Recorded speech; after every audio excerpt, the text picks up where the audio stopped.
With a brand new exotic quest on the horizon, GuardianCon just a few days away, and one very successful fundraiser behind us, we've got quite a lot going on in the world of Destiny 2.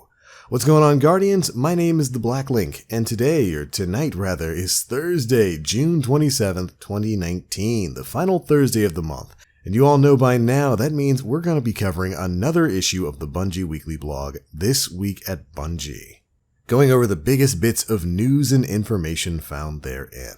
Now, this week is actually mostly a quiet week when it comes to news from Bungie. There's not too much to talk about, so hopefully we won't be taking up too much of your time here. Of course, this week we did have the release of the heroic mode for the Menagerie. If you haven't had a chance to jump into that activity with about 5 of your friends, you can earn some swords, some curated items, and even an exotic catalyst for the Izanagi's Burden. I know, it's kind of a weird choice for a reward for that, right? But hey, we'll take what we can get. But next week in the world of Destiny 2, we have got the official release of the Lumina quest. This is going to be a new exotic quest we'll be taking part in next Tuesday. So make sure you're staying tuned here as we'll be covering everything to do with that quest when it rolls around. We've actually got a little bit of a heads up on how the Lumina itself is even going to work. And that gets referenced a little bit here in the TWAB as well. Bungie says they're excited to see Guardians wielding this weapon to support each other in combat. And for those of you who don't know, that's kind of the way Lumina works. It's kind of like an anti-Thorn. Slight spoilers here, I guess, but basically with the Lumina, kills with that weapon are going to leave behind remnants just like Thorn. Absorbing a remnant converts your next hip-fired shot into an ally-seeking noble round and partially refills the magazine. And using those noble rounds on an ally heals them and grants both you and them a weapon damage bonus for a short period of time. It's a really interesting sounding exotic weapon. Since I don't believe we've ever had a support-based primary weapon like this before in the world of Destiny 2, I cannot wait to get my hands on this thing and see exactly how it pans out. But again, we'll be covering all of that with that quest on this coming Tuesday, July 2nd. And Bungie even tells us where we're going to be starting this exotic quest. Again, just like Thorn, it's going to be starting off somewhere in the EDZ. Can't wait to get that treasure hunt going. Moving on, we've actually got some news about the next volume in Bungie's Grimoire anthology. That's right, starting next week on July 2nd, you can start pre-ordering the Destiny Grimoire Anthology Volume 2, Fallen Kingdoms from the Bungie store. The entire book itself is going to ship in October. For those of you who may not be aware, this is basically a hardcover, physical copy of the Destiny Grimoire, containing a lot of the entries, a lot of the stories you've come to know and love, in a physical form that you can actually put on a bookshelf. It wound up being a pretty big hit with the first volume, so I'm really psyched to see that Volume 2 is going to be going on sale starting next week.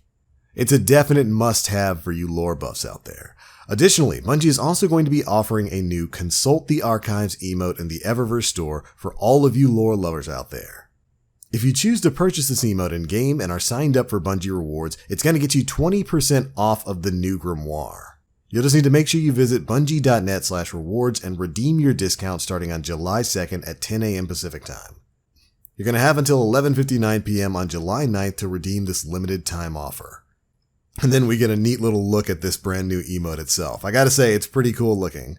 And I could definitely see this as being a worthwhile Eververse purchase, especially if it's a persistent emote. We'll have to see about that. But anyways, moving on to loot of a different kind. Have you been enjoying the Menagerie, Guardians?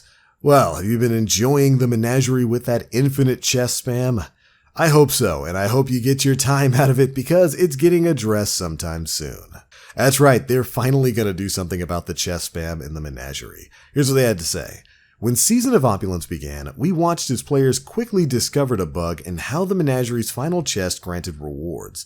Players began to race out of the arena and then back to the chest as fast as they could to get as many rewards as possible before being sent back to orbit. It felt reminiscent of when players were farming treasure keys from chests on their sparrows leading up to House of Wolves. Consider this an error in your favor. We haven't rushed to fix it, but when we patch on July 9th, this loophole will officially close, allowing only one opening of the chest per completion. Until then, we invite you to take advantage of this all you like. Grow fat with strength.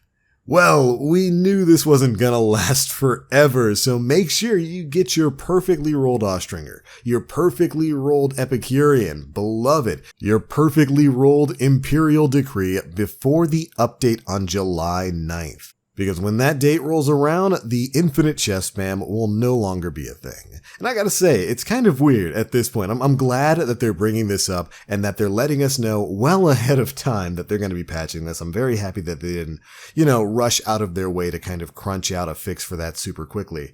But at this point, it's like, is it even worth it to patch that? Because everyone who's going to want to get a specific roll has probably gotten a decent roll of whatever gun they want out of the Menagerie. And they just use it to, kind of fine-tune their builds. And taking that away is going to seem, well, a little bit late to the party, and also gonna kind of hurt some people's incentive to run Menagerie. I know I'm not gonna run a full run of the Menagerie every time I want to re-roll on a chest piece or a single shotgun. I don't know, I guess I've been spoiled by the cheese, but I just can't see myself thinking, oh, well, let me go run Menagerie for exactly one opportunity at this shotgun. Well, I suppose it's more with the Chalice upgrades. But still, you get what I mean there. So I'm definitely a little bit bummed to see the Menagerie fix incoming, so make sure you get all of your perfect rolls done before July 9th. Still, very charitable of Bungie to let us know beforehand. And speaking of charities, the GuardianCon annual charity marathon has been going on for the past week or so, and you Guardians have absolutely blown it out of the water. With over $3.7 million raised for St. Jude's Children's Research Hospital, you Guardians have really shown up and done an outstanding job of coming together as a community. Really fantastic work all around. And Bungie themselves even had the opportunity to take part in that. But they're not done yet. With Bungie Day around the corner on July 7th, they are announcing that for the very first time, Bungie is inviting you to support the Bungie Foundation in their own work to make the world a better place through the iPads for Kids program. The TWAB goes on to state that between now and July 14th, we are asking you to help us raise $77,000 by making a donation.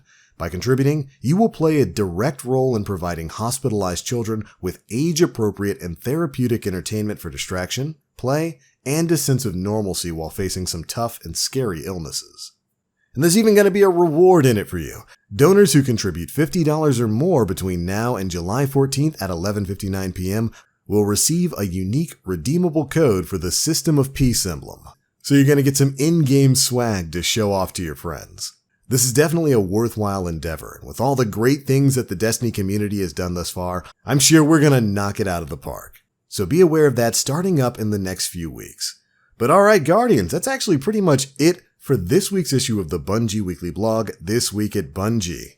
There's not too much news going on, but several individuals from Bungie are going to be at GuardianCon starting next week, so make sure you're staying tuned to those GuardianCon streams to stay up to date with all the happenings going on there. That's going to be it for this one, Guardians. That's the news, and those are my thoughts. Be sure to leave me yours down in the comment section below. Have you peeked ahead on the Lumina quest? How do you feel about a support-based weapon? I know I can't wait to get my hands on that thing when July 2nd rolls around. But alright, that's it for this one, Guardians. Thank you all so much for watching. If you enjoyed, feel free to drop a like, make sure you subscribe, and hit that notification bell to stay up to date with all the latest stuff we're putting out. But I'm out for now. As always, I am the Black Link. You Guardians, stay frosty.